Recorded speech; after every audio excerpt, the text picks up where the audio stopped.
Mandela Love in Revolution. I've spent decades being called a hero, a saint, a symbol of freedom. But what if I told you that during my darkest hours on Robben Island, I nearly threw it all away for love? What if the man you think you know was actually torn between saving a nation and saving his own heart? The history books speak of my sacrifice, my dedication to the cause. They paint me as unwavering, unbreakable. But they don't mention the letters, the secret correspondence that could have destroyed everything we fought for. They don't speak of Fatima. For 27 years, I was prisoner 46664. But for a brief, dangerous moment, I was just a man who fell in love at the worst possible time, with the most impossible person. This nearly cost me everything. My marriage, my movement, my legacy. You think you know Nelson Mandela? You know nothing. This is the story of how love almost conquered the revolution, and why I had to choose between my heart and my people's freedom. 1962. The steel door of Robben Island slammed shut behind me, and I believed my life was over. The concrete cell, 8 feet by 7 feet, became my world. Outside these walls, apartheid raged. Inside, I was dying slowly. Not from the hard labor or the brutal guards, but from isolation. I was cut off from Winnie, from my daughters, from everything that made me human. The authorities monitored every letter, censored every word. We were allowed 1 visitor every 6 months, 1 letter every 6 months. But revolutionaries find ways to communicate, even in the most impossible circumstances. That's when the underground network brought me her first letter. Fatima Meer, brilliant, married, from a prominent Indian family, and dangerously committed to our cause. She was supposed to be updating me on political developments. Instead, her words reached something deeper.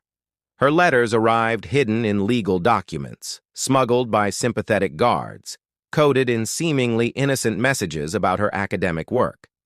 What started as political correspondence slowly became personal confessions.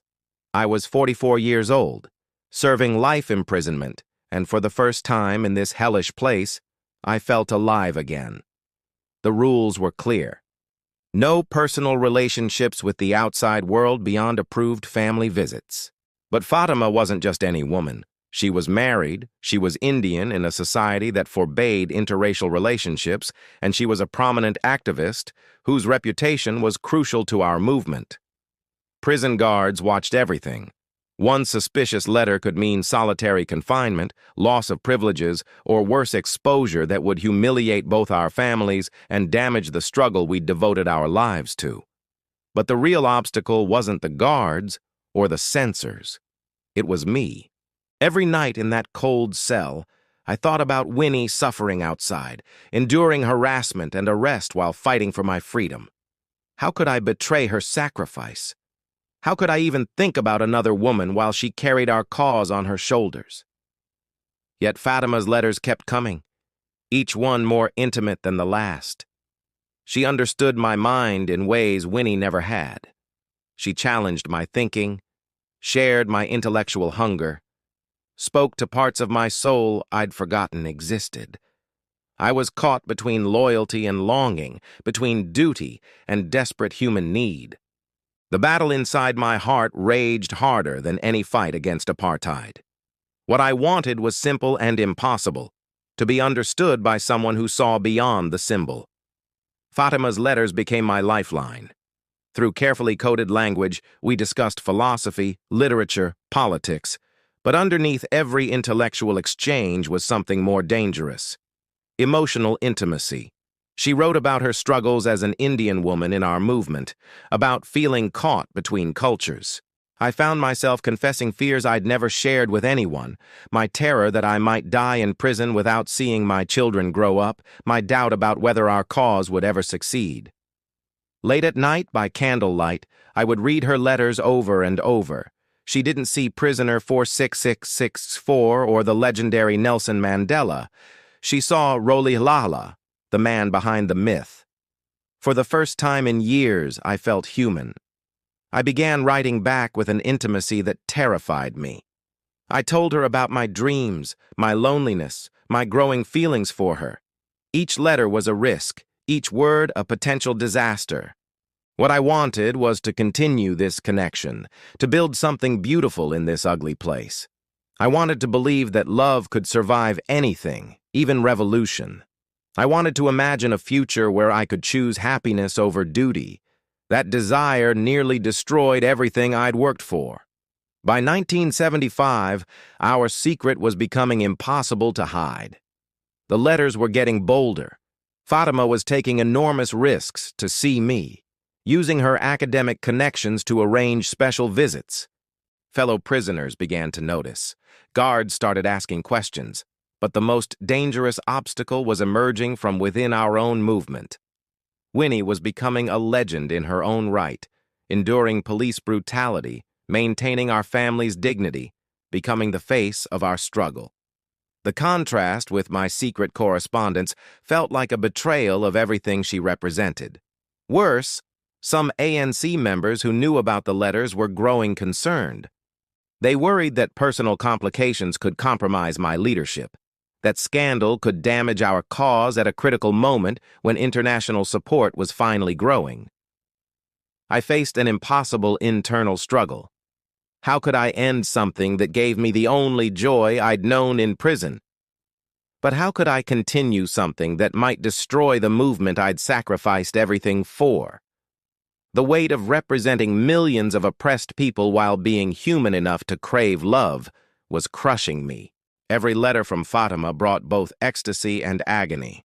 Every letter from Winnie reminded me of the woman who deserved better than a husband who'd fallen in love with someone else. I was slowly being torn apart. 1985.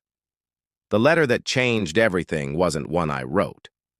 It was one that was intercepted. A guard who'd been helping us was caught. Under interrogation, he revealed the extent of our correspondence. Suddenly, prison authorities knew about Fatima, but worse, word began spreading within ANC leadership circles. Oliver Tambo himself visited to discuss the situation. The conversation was brief but devastating. "Nelson, we need you to be above reproach. The world is finally listening to us. We cannot afford any scandals." That night, I held Fatima's latest letter one, where she'd written about imagining a life together after my release. Her words, once a source of hope, now felt like weapons pointed at everything we'd built. I realized that my personal happiness could cost millions their freedom. One leaked love letter could discredit our entire movement, could give apartheid supporters ammunition to dismiss us as immoral, could destroy the international solidarity we'd spent decades building. The choice became crystal clear.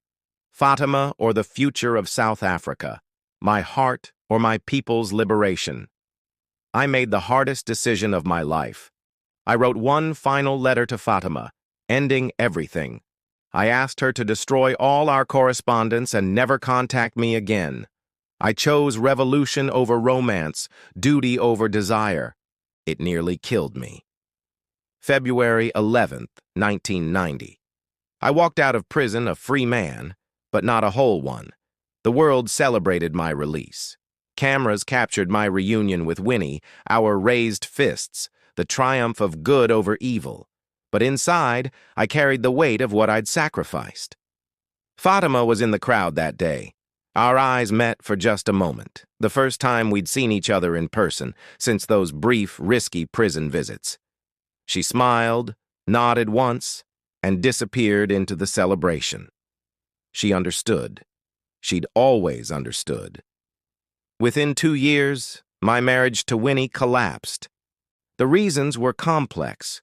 Our different approaches to struggle, her controversial methods, the simple fact that 27 years apart changes people.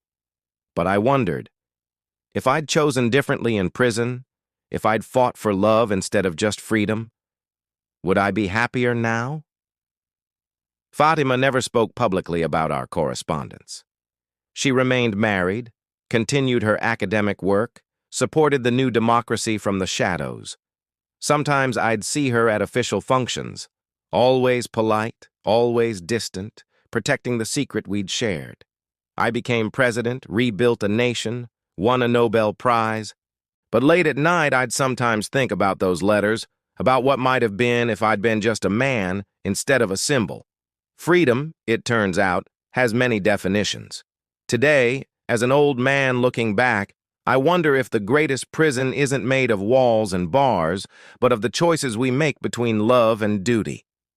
The letters were destroyed, as I'd asked. Fatima took our secret to her grave. History will never know the full truth of what passed between us. But I'm telling you now because every leader faces this choice: personal happiness or public service, human needs or historical necessity. I chose history. I chose the movement. I chose millions of people I'd never meet over the one person who truly knew my heart. Was it the right choice? I freed a nation. But I wonder if I ever freed myself. You don't have to be Nelson Mandela to face these impossible decisions. Every day, people choose between security and dreams, between duty and desire, between who they are and who they think they should be. My question to you is this: when your moment comes, and it will come, what will you choose?